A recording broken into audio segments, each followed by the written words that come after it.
Kompas Aceh.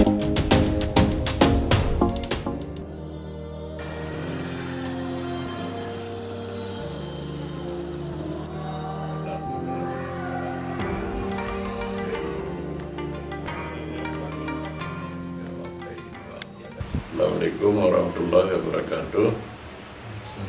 Bahwa saya pertipahnya adalah perti ulama ulun jadi masyarakat hanya seperti tanda cita kelima mudah-mudahan didukung pertian kepada masyarakat Pidi Khusus umumnya Aceh mudah-mudahan didukung pertian. Demikian harapan tuan.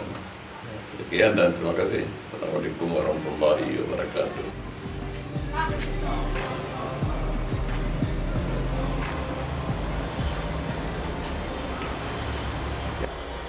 Para pendukung Partai Kompas Aceh, subscribe channel kami.